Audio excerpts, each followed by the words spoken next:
apart up there, but nitrogen still looks good. Nitrogen, until 2016, which is when all the fish died, levels were good. This is rotting fish, 100 tons of dead fish rotting in the bottom of the lagoon, releasing a bunch of nitrogen. This is what the lagoon nitrogen scores look like mapped. Again, the dots are going to have their own score. So each monitoring station has its own score, and then the region is going to be the average of all of those stations' scores. And what this gives you is, I wonder what's putting all this nitrogen up here in the north end of the North Indian River Lagoon. This one's really curious, considering there's really nothing here except NASA. Where's all this nitrogen coming from? NASA doesn't pollute. And then down here, so what's strange, and we wrote a paper about this for publication, is that your water quality, according to what the state's looking at, looks really good. So why do you have no fish or seagrass? There must be something else going on. Okay, so here's the smoking gun. 2010 is when everything started dying. We started having our major blooms up in the North Lagoon, and what happened in 2010? Phosphorus concentrations went through the roof. So what does that mean? Does that mean we've had a huge influx of phosphorus? Where did the new phosphorus come from? Or does it mean the lagoon just filled up with phosphorus and said, I can't handle any more phosphorus, it's going to be in the water column. We can't take up any more phosphorus. What's going on here? So now scientists are starting to look at these algae blooms up in the north end of the lagoon, which would, in terms of a nitrogen-phosphorus ratio. So that was an eye-opening thing for us up there. Down here, again, your phosphorus concentrations look relatively good. Your concentrations are low. There's a couple of things. One is you have very few monitoring stations. And there's only one, if you look at that map, there's only one that's capturing the flow coming out of the estuary, of the St. Lucie estuary and into the inlet. So when you've got most of your monitoring stations outside the area where the Lake Okeechobee discharge is occurring, then it's not going to show up here. Isn't that convenient? Phosphorus mapped. Again, just so you know what you're looking at, the dots are going to be these are the monitoring stations. You can see where they're located and where they're not located, and you can zoom in. So when you go to the website, it's in GIS. You can go and zoom in. You can get a better idea of what's going on. This is algae. So this is where we started seeing super blooms up there. At the same time, the phosphorus levels started to increase. We've got some serious Banana River, some serious bloom issues happening. Right here, your algae bloom in 2016 started to show up. One of the weaknesses of doing an annual average is an event, is diluted. You understand?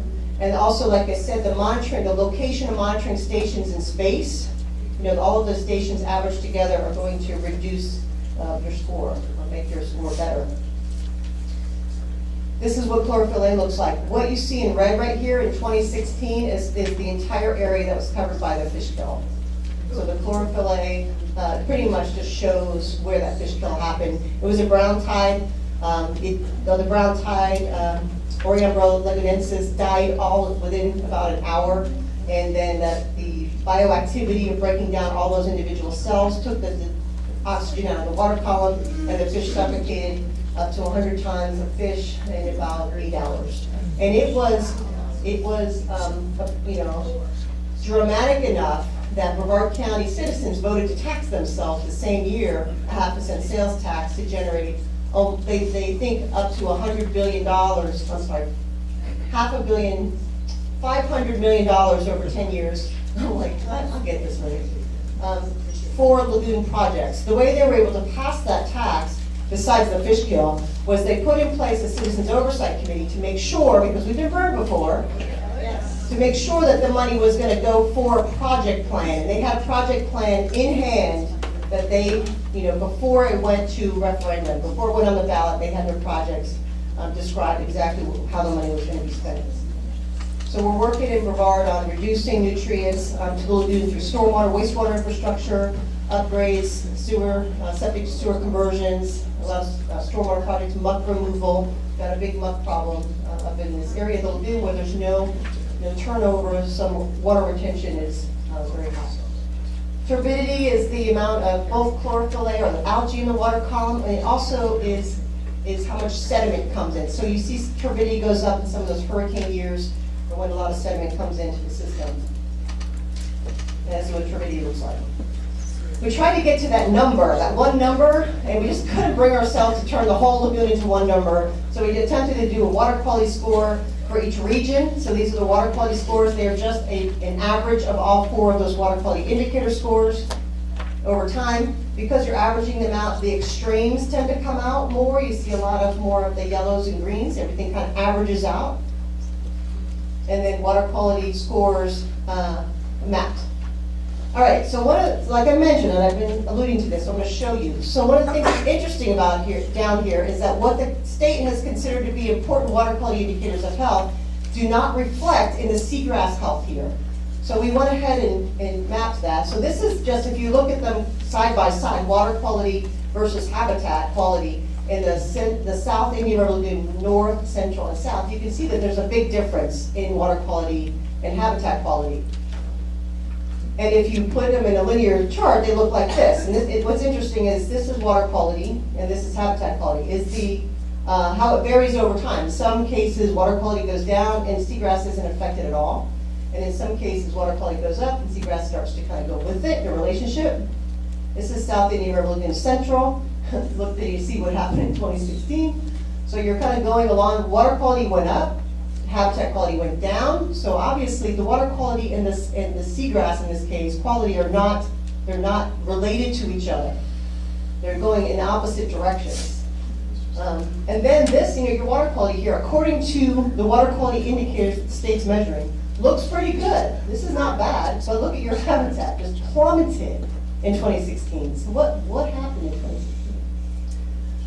South Indian River Lagoon South, similar. This one actually relates a little bit better, except it stops in 2012. This is where they stopped monitoring water quality, down by the last edge.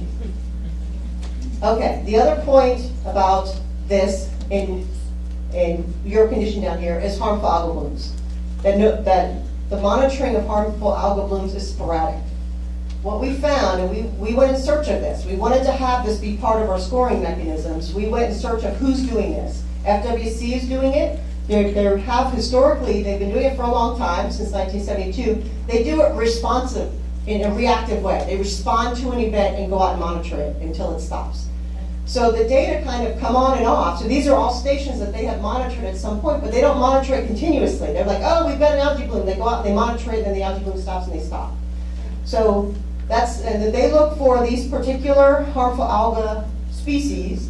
They don't look at brown tide at all, which is what we have. And they are not consistent in how they identify their harmful algal blooms.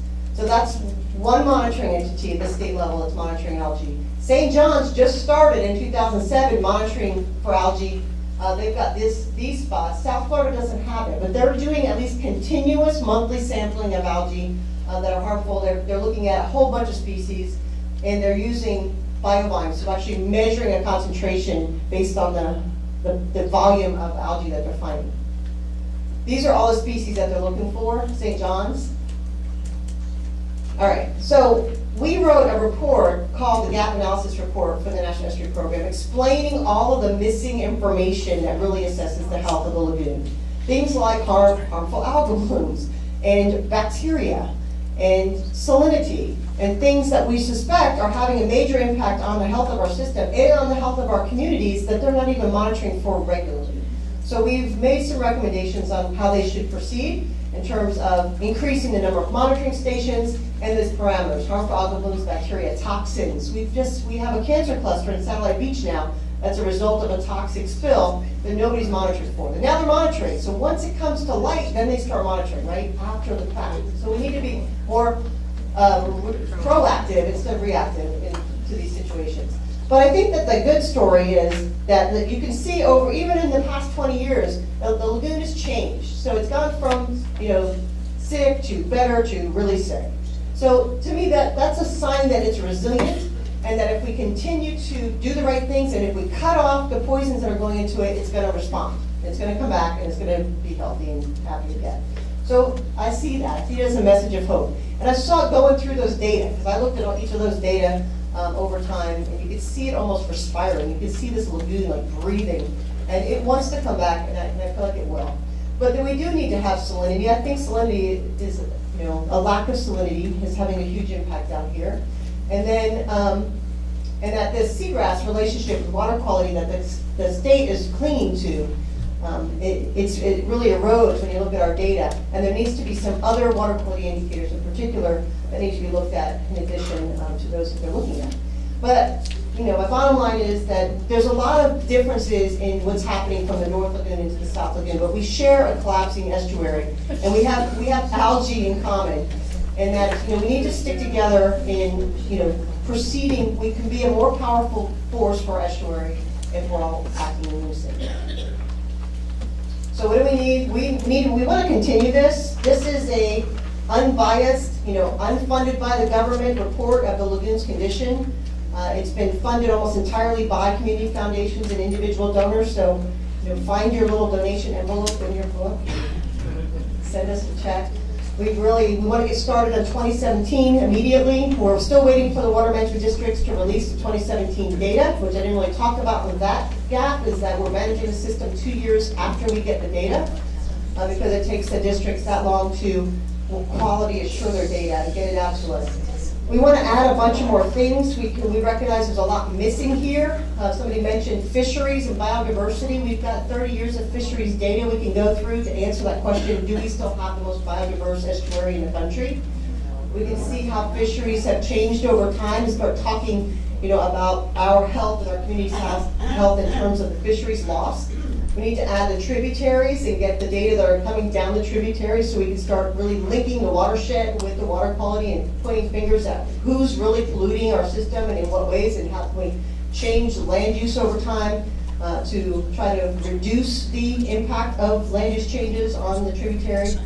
And I think this is an important one. It really starts to get that little bit of friendly competition going. Who's doing what projects. We need to be innovative. I was just talking to Brevard County's commissioners last week and said, we can't keep doing what we've been doing in the past and expect a different result.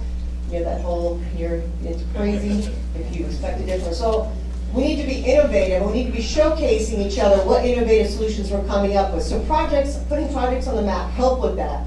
You can put your innovative stormwater project on there. You can put your innovative policy language up there and say, look what we've done. Everybody needs to do this. So, got to acknowledge and give a shout out to everybody that was involved. We talked to over 100 people. We had a peer review committee put together by the National Estuary Program. These guys reviewed all of our scientific methods and worked with the Water Management District folks. Patty Gorman is a really good scientist down here. And we tried to get birds. Graham Cox from National Audubon Society tried to get birds into this report, but we couldn't get that in the first one. But Dr. Rich Paperno of Fish and Wildlife has 30 years of data from the North and South fisheries data that we'd love to get in here. So I appreciate your attention. I appreciate all of your passion down here, and I'm happy to answer any questions if we have time for that. Thank you.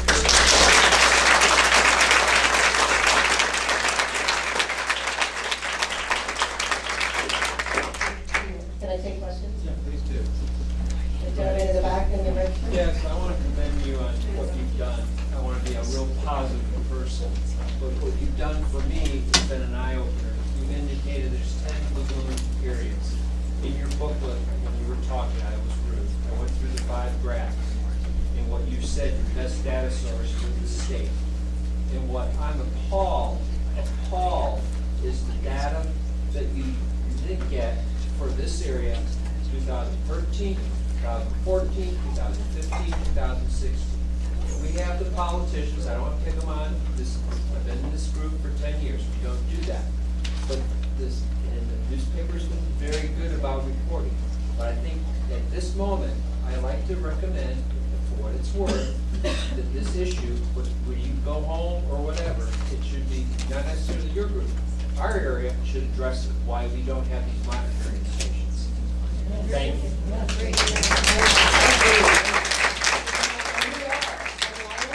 When I talk to my representatives, and you should too, it's about, we need to fund monitoring.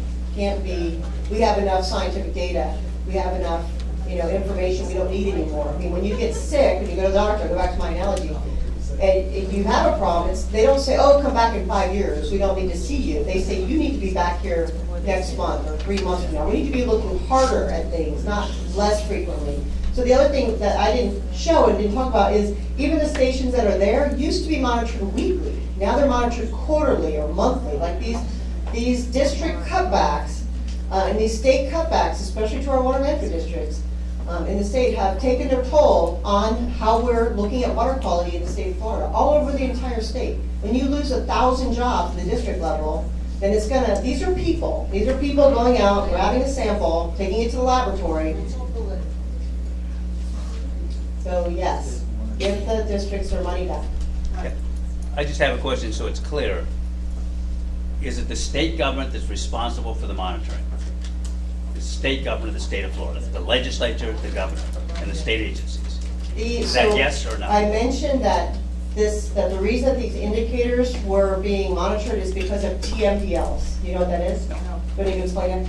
There is a program that was actually created, it's a federal program that requires that the state implement a program called the Total Maximum Daily Load Program, where municipalities have to reduce their stormwater pollution, if they have a municipal stormwater system, to waters of the state.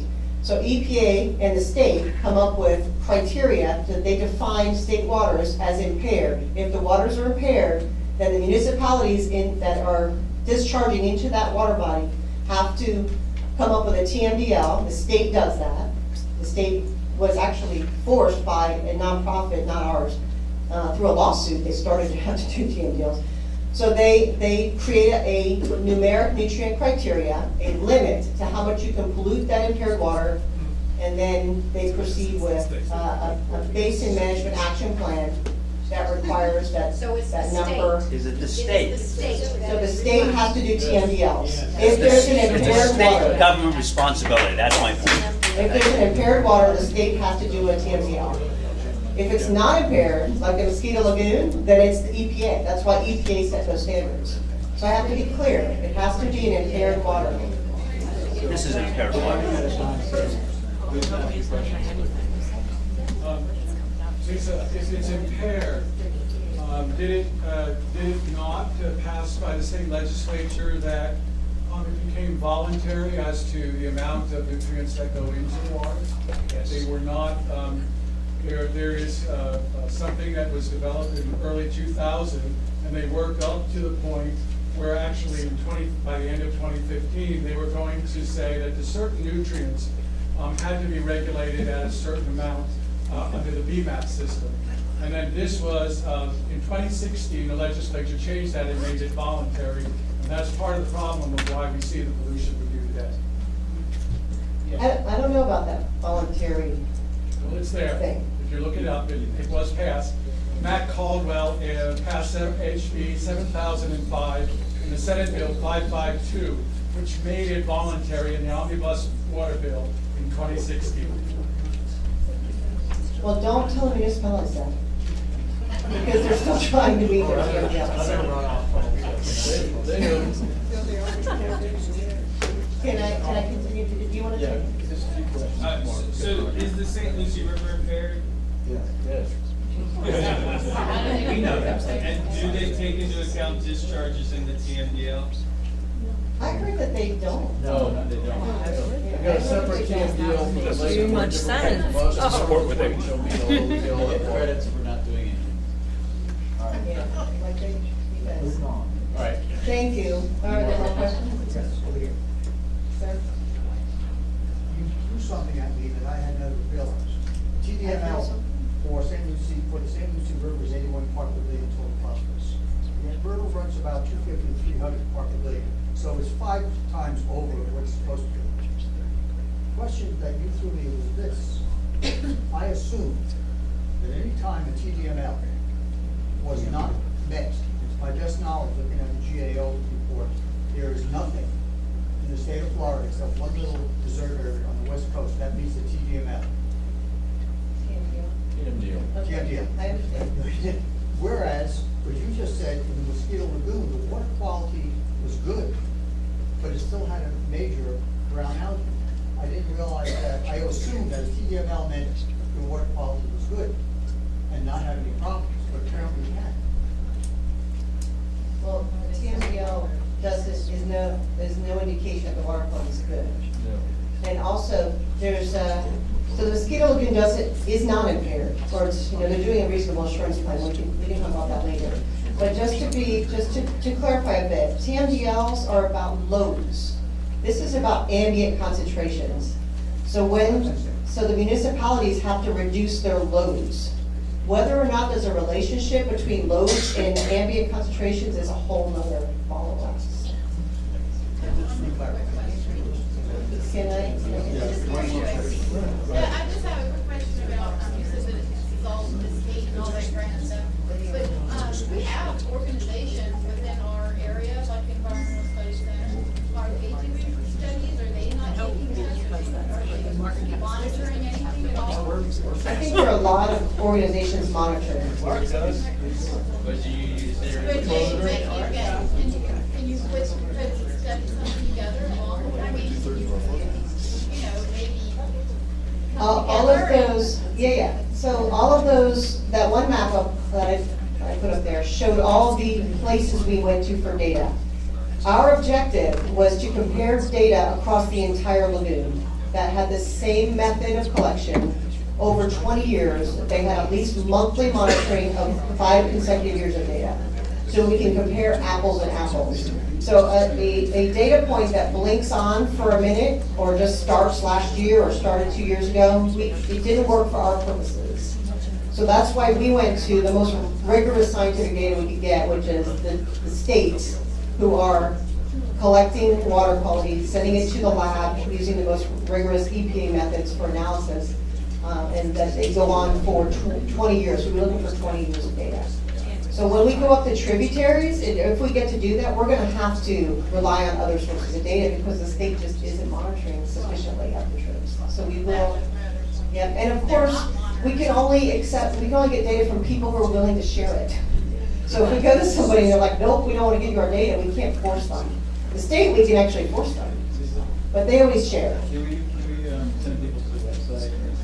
Absolutely. So I appreciate everybody's questions. I'll be around if you, and I'll be glad that Steve, if you want to say something. So the Marine Resources Council, we spent 3 years producing the first comprehensive health analysis of the entire Indian River Lagoon that we have right here. And we're really going to be under the gun to do what we did in 3 years in a year. So we're not going to necessarily be the organization that's going to be able to act on this information. So we're going to need some real organizational support to take this science and put it into action. And hopefully come see me today. I have a couple thousand of these, and if you are here with another organization or whatever it is, the League of Women's Voters, a fishing club, come see me and take 20, take 50, take 100, take a case, okay? I have 10 boxes here. And, this report, any community that has produced a report card for a body of water, Chesapeake Bay, Tampa Bay, any coastal community that has rallied behind a report like this has improved their water quality. So hopefully, there's over 2 million voters in the lagoon coastal community. That's powerful. So hopefully we can rally behind this information. This is another tool. This is the ammunition that we can use to hold ourselves accountable and put the programs in place, the policy in place, the leadership in place to make the positive change for our waterways. So thank you for coming tonight.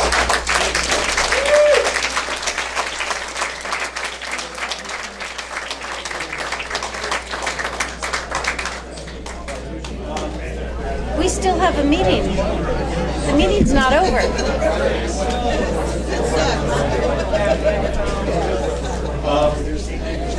Martin County is playing here, sir? Martin, Diane Love? yeah. Must be in the river's fine. Paul, ready? Paul, before you leave. We're still gonna carry on a couple of things on the agenda, so those that can stay Daryl, just for a few more minutes. We're not done yet. Ed O'Connor. Yet to come. Hi. Just real quick, Okeechobee is about 14.6. It's gone down slightly in the last week or so. Barring a major storm, we should go into the fall in good shape. There might be nothing, though, we can raise it, but it still has algae blooms going on. They're probably not going to end until it gets cool, another month or so. That's where it is. The minimum average level we want to hit most years is about 12.5 feet to 12 feet. With the lake so impaired, it would be good for it to go to 11 feet or lower right now. So we can only hope that to happen. The lake could really use a drawdown. It'll help the lake, and of course that would give us a big buffer going into next year.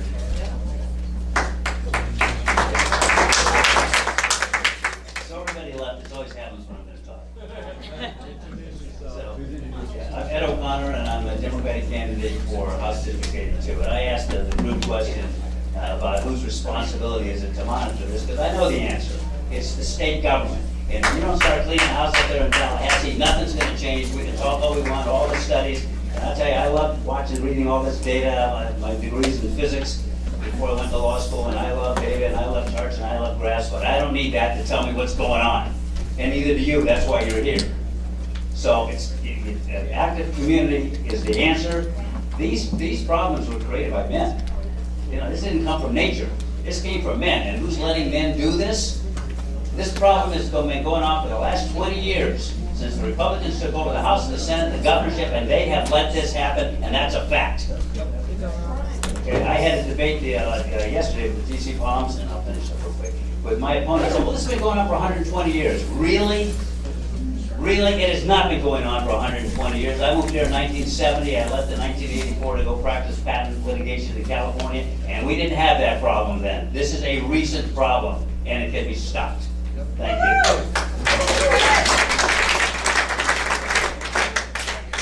We have AJ Mackey from Nancy Gomes' office.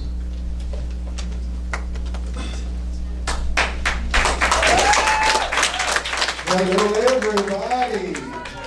Said hello, everybody. One more time. Hello, everybody. It's such a pleasure to be here with you all tonight. I learned a lot tonight, and I have some great news for you all. Andrew Gillum, Mayor Andrew Gillum, and Chris King will be here in Martin County, October the 7th. For you. I am here to let you know they're hearing your concerns, and we're interested to be a part of the Martin County family and to learn even more. So October the 7th, from 11 a.m. to 1 p.m., we will be taking over Martin County downtown. That will be Gillum and King's Day. All questions and concerns will be answered on that day. You can come and bring your family and friends and rivals. Everyone is absolutely welcome to participate. There will be festivities for you all. And I want the same energy you have here tonight to bring it to October 7th. Downtown Stewart, right here, and as well at Memorial Park. We look forward for you all to be there again. I want to stress it as many times as I can because it will be a massive event. Invite family, invite friends, everyone you know. And there are also going to be special events. Macy, would you stand up please? She has my business card.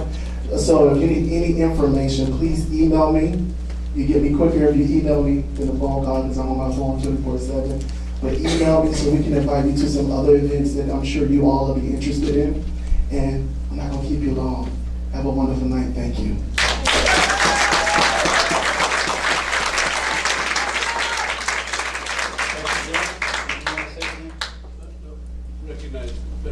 Just want to recognize Becky as being here. Thank you very much.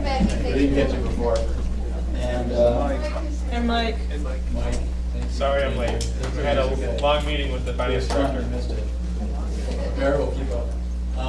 Barbara and Bruce, thank you very much for all the too. Oh. Thank you, Barbara. And, Mark? Oh, I'm sorry, River Kids?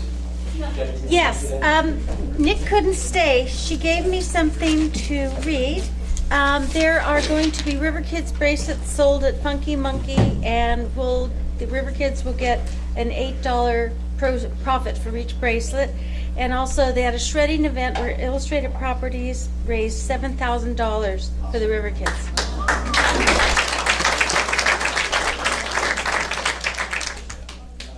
$700, not $7,000. And I'm the bookkeeper.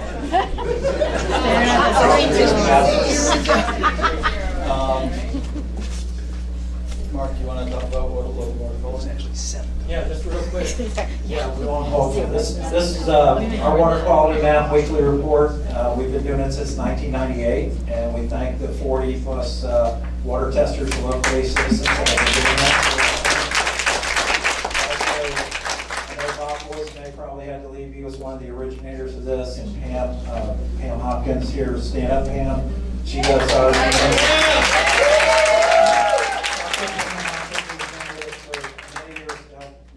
So we expanded the Marine Resources Council monitoring in 1998 back up into the St. Lucie estuary, and of course it's a D-. It's been in the D's ranges for many, many weeks, back since the beginning, middle of May when we got all the rain, and then June 1st the discharges. The estuary is essentially fresh. We're losing a lot of oyster reef habitat, seagrass habitat, and it's very, very disheartening. We've also had the blue-green algae blooms that you know of. They're still in the estuary, so use a lot of caution if you don't only see those algae blooms, but maybe the toxins may still be in the water. So unless there's an all clear that's really called out by the agencies, and we're very frustrated with the State Department of Health, the State FWC, the State FDEP, and the Water Management District, those agencies should be responsible for monitoring and alerting the public on where these algae blooms are, what the toxicity levels are, and how they should be addressed. So public health and safety is not being addressed. I just want to mention we're in this false release state. So the Corps is trying to get the lake down. It's still up high at 14.7 feet. So they're still trying to get it down. Their only way to do it is release east and west. We're getting discharges, but the Caloosahatchee, our folks on the west coast, are getting discharges. I just got a report from them. Of course, they're getting red tide algae blooms, and there are over 82 different species. About 6 of them are threatened and endangered that have died. Over 2,100 tons of dead marine life have been taken off the beaches in Lee County. 425 tons have been taken off the beaches in Sanibel. So the Caloosahatchee is really getting the double whammy of both the toxic algae bloom, cyanobacteria from the lake discharges, and the red tide on their coast for a long, long time. So we empathize with them. Pete Washington is here from the West Coast and others, so we appreciate that. But water quality is an issue always, but habitat is also.